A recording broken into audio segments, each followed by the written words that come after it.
I don't consciously come in here, I guess, other myself in some ways.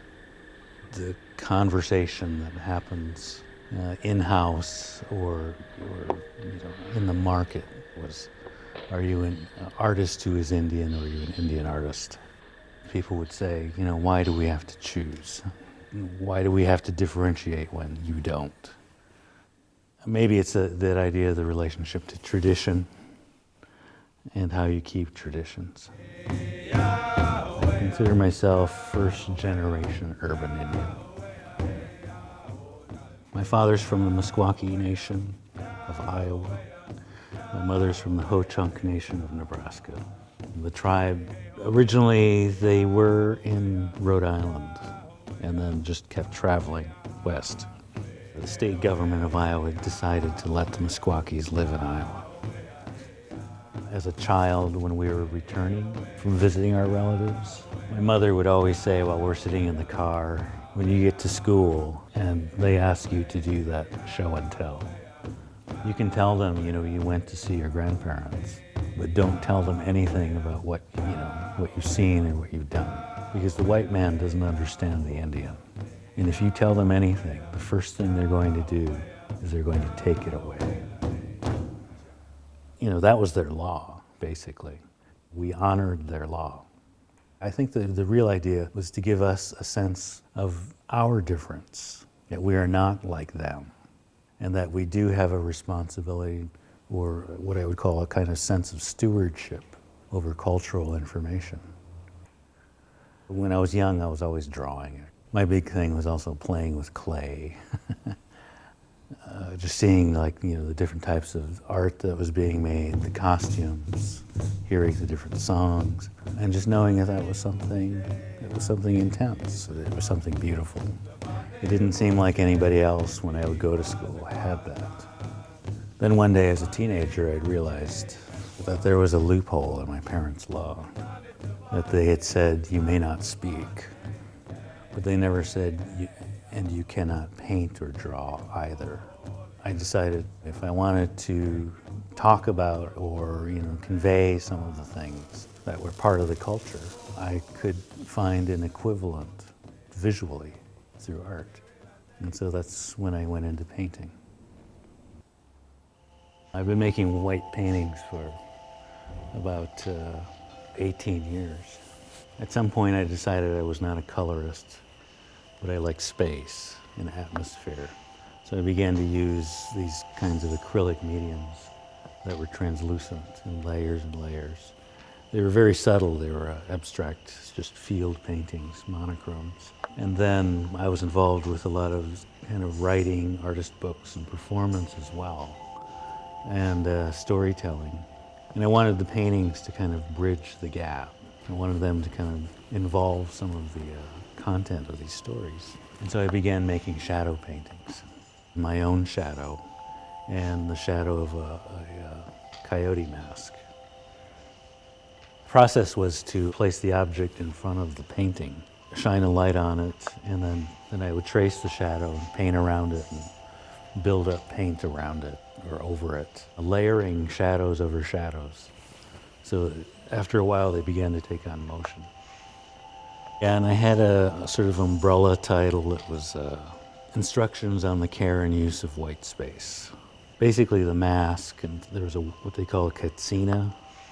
It's a carved figure. It was a wolf dancer, something that would be considered the folk object. The idea was to reanimate the folk object. I considered it sort of a recovery project, to put it into this kind of other space and to give it its own context, and not as sort of a market object. One series of paintings was called Wolves and the Irises, and it was repeated shadows of the same object. One of the wolf katsina walking through a bunch of shadows of irises. It was back in the landscape again. But everything is white, and so it reads as one coherent space. I think the paintings had a certain kind of hush, because the white space just kind of caused you to sort of, your mind just to empty out or something. And then you realize there's a lot of things going on, a lot of subtleties. My parents were getting sick, and in 2004 my mother passed away, and then 4 years later my father passed away. You know, that was a very intense sort of personal experience, and just to see that happen. And then my little sister passed away, and there was a lot of that kind of, that heaviness.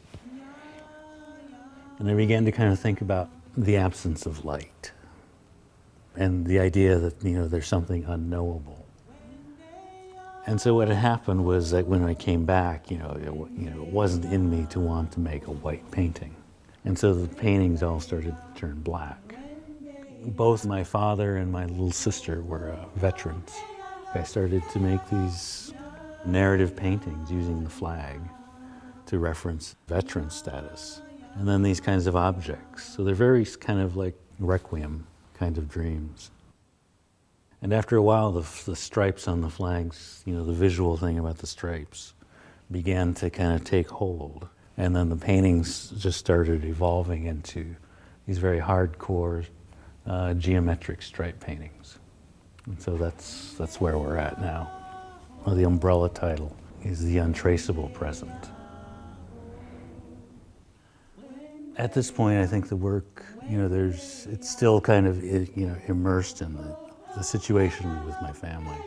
And in that sense, it's, you know, the work is being made out of something like that. Whereas some of the earlier work was trying to engage some of these other issues, these kind of world issues. I work a lot, and I look to the work, you know, for the next step. When I come to the studio, it's not so much a labor, but it's trying to get to that point where, you know I can move on, but at this point, I have to kind of stay and finish something that I've started. I don't know where the next phase will be. I don't want to, you know, be that somebody who's sort of chained to this, you know, this kind of subject matter. These paintings have to have that thing that can, I don't know what it is. It's tangible, it's intangible. It's trying to define that, or to find that, you know, some kind of resonance that it has. The only way to get there is to have to make them. I was on another panel at the Aldrich Museum for a show called No Reservations. The moderator for the panel, you know, he introduces the panel, the subject of the panel, and then he looks over at me. All of a sudden, he was looking to me for the content of the panel. You know, I was so used to, as a younger artist, going to panels and seeing my mentors, Edgar Heaper Burge, Sean Quick-to-See Smith, James Luna, Truman Lowe, Kay Walking Stick. They were eloquent spokespeople, you know, they addressed the issue. Suddenly, you reach the age where you realize you're the elder. And then you got to figure out what to do.